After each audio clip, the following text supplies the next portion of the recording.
Back at Rissington, drama to kick off the Senior Max and 177 race. That's Josh Taylor. He's got mechanical problems before the race even begins, so he will be taking no further part. And that is devastating when he's got a chance of a podium. Casey Watson and Travis Coyne on the front row from Harry Canham and Tom Parker. Callum Smith alone on the third row. In 177, it's Jack Tritton versus Tony Dickinson. But Josh Taylor needs to get his kart out of the racing line. Whoa, he's just bent in his Nassau trying to get the kart going away from the start-finish straight.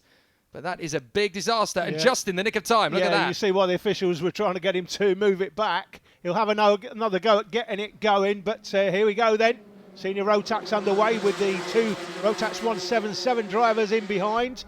White numbers, blue plates for Rotax 162. Rotax 177 is white numbers, green plates. The difference, of course, the weight.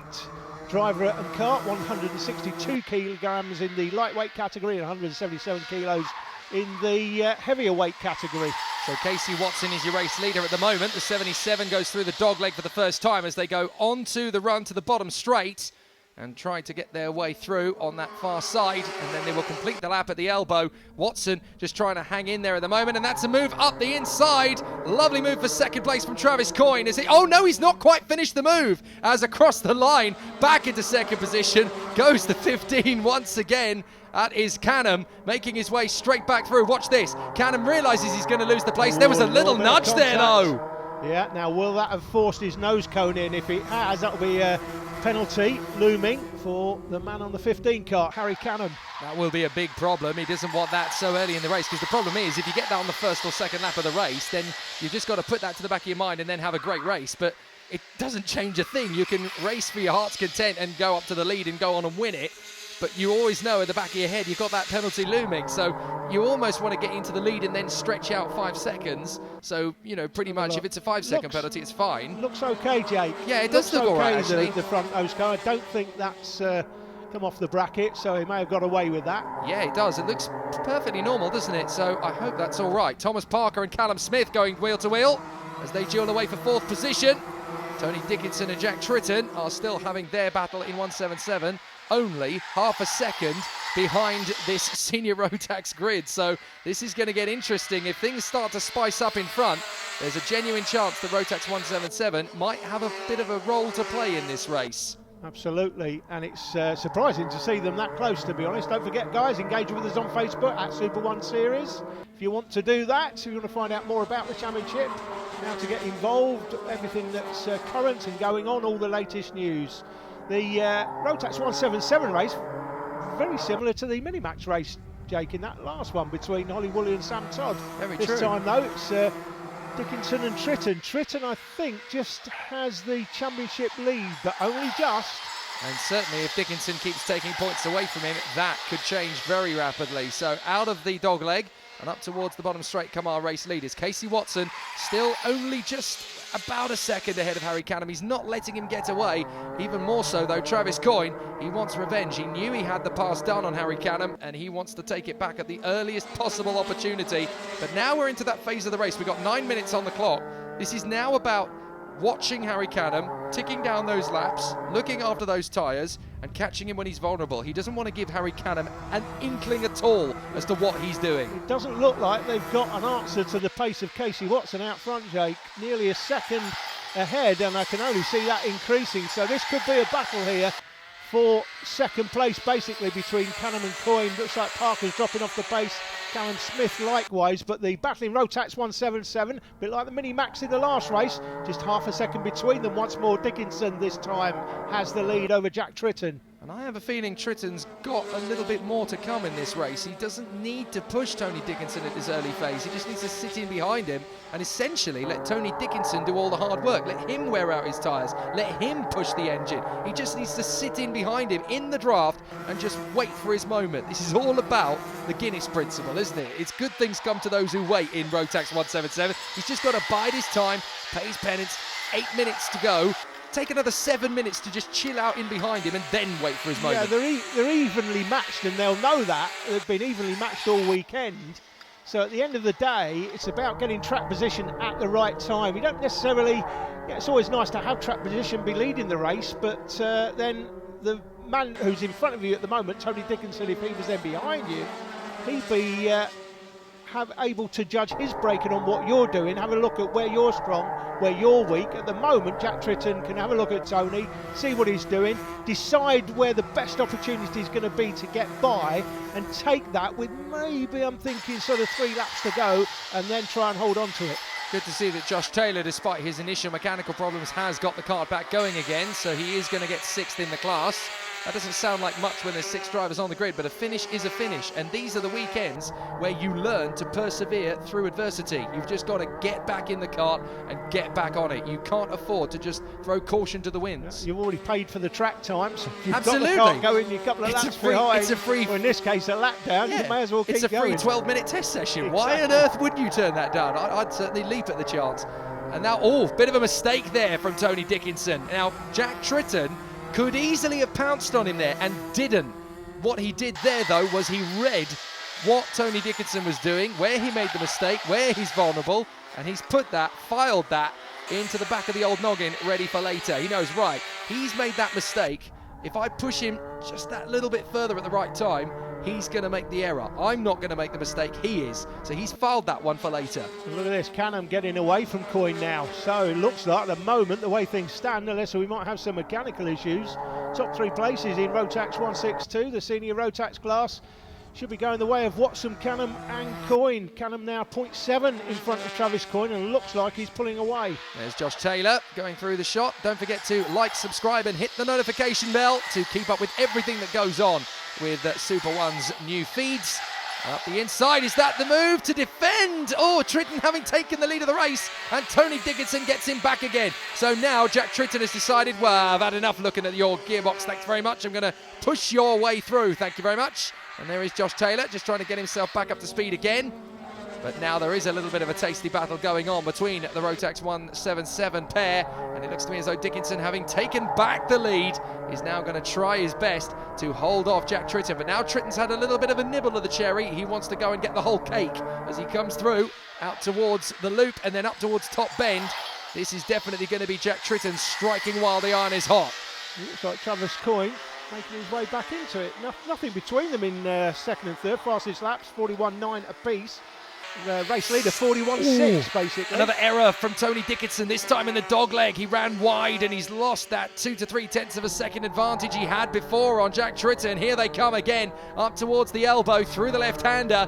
And this is absolute heaven for Jack Tritton. He's not the one making mistakes at the moment. He's just sat there behind Tony Dickinson, letting him get a little bit flustered. So Tritton could just sit in behind, wait for his opportune moment and strike. This is going to be such a bold move when he makes it, but now he knows that's how difficult it's going to be. Look, he's not even making a bold move. He's just swarming around behind him. He's just going one way, going the other. He's trying to get under his skin at the moment. This is all about Tony Dickinson sweating. Look, he's made the mistake again, and this could be the chance for Tritton on the switchback.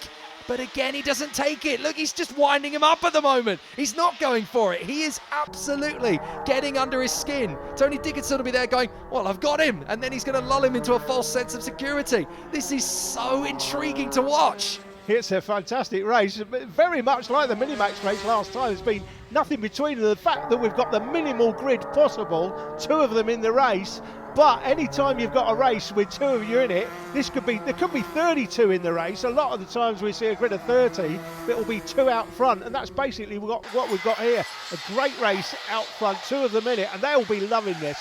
Well, I'll tell you what, in Australia, they love to talk about 2 flies going down a wall as a fair competition. Now here in karting, it doesn't matter how many you've got. If you are in one of the top karting championships in the UK, as Super 1 Series we know is always going to be close and competitive. Casey Watson, though, is checking out in front of Harry Canham. Did Canham just get a massive slide through the corner behind him there? He's under pressure now from Coyne. Coyne was 8 tenths behind, then 6 tenths behind. He's only 4 now. 4 tenths behind now, so Travis Coyne is getting closer. I think I saw Canham make a massive mistake on the way out of the top straight up to the loop. So yeah, nothing in it again now. Yeah, he's caught him right up. I wonder if Travis Coyne was just looking after the tyres for a few laps, just easing up a little bit, just keeping him in check. And now he's able to push. But Casey Watson, as you mentioned before, he's just edging away. This is a really composed drive from Casey Watson. He's not really dominated this race as such, but he's got a big gap just by getting a 10th here, a 10th there, just edging it out little by little, gaining ground, and he's made it work. It's consistently 0.3 of a second per lap, basically faster than the two guys behind. Travis Coyne, his fastest lap is about, what, 100th slower than Cannon's, but the last few laps he's been quicker. So as you can see, nothing to choose between them. This is the battle for second and third. Cannon from Coyne. We've got two good battles out on the circuit now then, because we've got Harry Cannon versus Travis Coyne for second in the senior Rotax class. And then in 177, we've got Tony Dickinson versus Jack Tritton for the lead as they come out of the final turn and up towards Paddock Bend again through the right-hander. This is where Travis Coyne is really going to start to get hungry on the back of Harry Canham. He will still be feeling that little bit of irritation from the first lap when he nailed Canham, and Canham got him straight back again on the way into the final turn. That's always going to be playing on the minds of a driver when you've pulled an amazing move, got the place, and almost as if you're celebrating in the back of your mind a little bit, going, yes, come on, here we go, and losing the place instantly. That can be a massive psychological game changer. So Travis Coyne is hungry, he's determined, and he knows how to get the job done. Thomas Parker is being caught a little bit now by Callum Smith. So we've got three races basically on track, three pairs, Canham and Coyne, Parker and Smith, and Tritton and Tony Dickinson battling, with Dickinson ahead in that battle in the Rotax 177 class. Smith is hammering that gap. It's down to half a second now to Thomas Parker, so there's going to be a fight for second, a fight for fourth, and a fight for the Rotax 177 win. This is brilliant racing. It always seems to be this way in Super 1. It doesn't matter how many drivers you get on the grid, you're always going to have an intense battle. I have yet to see a dull Super 1 meeting, and I've been commentating on them since 2012. You don't get dull racing in Super 1. It doesn't matter how many you've got to compete against, you are always going to be in a tough fight. You're certainly right there. Less than a minute on the clock as they go through the line. So, what, a couple of laps to go now? I think it might be 3, depending on when Casey Watson came through. It's going to be close, actually. You might be right, actually. It's going to be close, because he might come across the line with maybe 1 or 2 seconds to go. With the gap he's got to Harry Canham, he can actually afford to ease off the line a little bit and give himself just 1 lap to go rather than 2. But in karting, you just can't afford to take risks like that. So now we've got this battle, 3 battles raging. Look, Callum Smith has definitely hammered that gap down. We watch these two, Canham and Coyne. There is the gap, Parker and Smith. There's nothing in it. And Smith has definitely been looking after the tyres slightly better in the last few laps, because now he's got a good chance. And Casey Watson does go through the line with about 8 seconds remaining. So this is the penultimate lap now, and that gives Travis Coyne 1 more lap to try and go past Harry Canham. But this man, Casey Watson, he's just been absolutely meteoric at the front. And again, we said he's not exactly been dominant in this race, but he has pulled out that 5-second gap just by being consistently a 10th of a second faster in every single sector of the lap. For the last 10 laps or so, he's just been metronomically quicker. Canham and Coyne, that race, 15 thousandths between them. The next one on track, Parker and Smith, 10th of a second between them, and then Dickinson and Tritton, 11 thousandths between them. So basically nothing. There's 3 pairs racing each other. Right, Casey Watson here. It's a masterclass by Casey Watson. Comfortable victory for today. But the other drivers in the field, they've all got their own little battles they're taking part in. Oh, I love Super 1. It never, ever fails to get my spine tingling. It's great racing. Casey Watson out in front is going to check out, but second position is not done. Canham and Travis Coyne are going to be at each other's throats in these last 3 corners. Here comes the move surely from Travis Coyne, and Callum Smith may have an opportunity. Well, he's fallen back a little bit. Thomas Parker has got back on the right throttle pedal. So Casey Watson's going to come through and take the victory. 19 brilliant laps, and he gets the win. Is there going to be one final lunge from Travis Coyne? He's run out of time. Canham's going to hold it to second in front of Travis Coyne, and it's a similar story further back from Thomas Parker. He holds on in front of Callum Smith with 2 epic final laps. What about the 177 fight? It is going to be Dickinson. He does hang on from Jack Tritton. He's soaked up all that pressure and hangs on for the win. So Casey Watson gets the senior Rotax victory from Canham and Coyne. Parker is 4th in front of Callum Smith, while that duel between Rotax 177 battlers, Tony Dickinson, is the one who comes out in front of Jack Tritton. Brilliant racing. Casey, just talk us through that race from your point of view. So it was good, got away at the start and just kind of pulled out and was quite comfortable in the end. So it was few seconds I think by the end, which is what we wanted, so that was good. And who do you thank for a win like that? I guess Mum was mechanic for this weekend, so yeah, thanks wherever she is. Yeah. Okay, well done. Cheers, thank you. Tony, that was a pretty close race all the way through, wasn't it? Yeah, it was quite good actually, but it's a shame there wasn't more of us there. Mr. Thomas and everybody else that should have been doing it, well, we're going to do it this year, didn't bother. But It is a shame, but who do you want to thank for your win today? Jeff Blacklock, Okay, well done. thank you very much.